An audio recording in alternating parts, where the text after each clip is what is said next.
ହରଣ କଲା ପରି ସୂର୍ଯ୍ୟଙ୍କର ତାପକୁ ଗଙ୍ଗା ହରଣ କରୁଛି। ହରେଶ୍ୱର ବରତମ କହେ ମକର କୀର୍ତ୍ତନ ଉଚ୍ଛନ୍ନ ରତି ସମାନ ପୁରୀତ ରହିଛି ସେଠି ଅଶେଷ ରୋଷେଇ। ଗଙ୍ଗାରେ ଜଳଜଳ ଜନ୍ତୁ ମାନେ ଆଦାନ ପ୍ରଦାନ ଆହାର ବିହାର କରି ସେମାନେ ଆନନ୍ଦ ମନରେ ରହୁଛନ୍ତି। ହରେଶ୍ୱର ବରତମ କହେ ମକର କୀର୍ତ୍ତନ ଉଚ୍ଛନ୍ନ ରତି ସମାନ। ରତି ପାଖରେ ମନ୍ଦିର ଯେପରି ସୌନ୍ଦର୍ଯ୍ୟ ଶୋଭା ପାଏ ସେହିପରି ଜଳଚର ଜନ୍ତୁ ମାନେ ଗଙ୍ଗା ଜଳ ମଧ୍ୟରେ ରହି ସେହିପରି ଶୋଭା ପାଉଛନ୍ତି। ଆଉ ପଦେ କବି ବର୍ଣ୍ଣନା କରୁଛନ୍ତି ବିଷ୍ଣୁ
ବିଷ୍ଣୁପଦ ଇଟାର ଭେଦ ସୁପଦ କରଣର ଗତ କଣ ବିଷୟ ଚାଲି ତମେ ରେକର୍ଡ କଣ ହଉଛ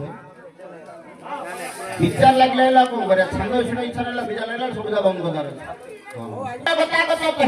ଆଚ୍ଛା ବିଶାରଦ ଶେଷାମନ୍ତ ମତରେ ଦାସ ସେବିତ ଡାକନ ଶୁଣିତ ରଘୁନାଥ ପତି। ଆଚ୍ଛା ବିଷ୍ଣୁପତି ବୋଲେ ଗଙ୍ଗା ବିଷ୍ଣୁପଦ ବୋଲେ ଆକାଶ ଠିକ ବିଷ୍ଣୁପତି ବୋଲେ ଗଙ୍ଗା ବିଷ୍ଣୁପଦ ବୋଲେ ଆକାଶ ତାର ଭେଦ ସମାନ।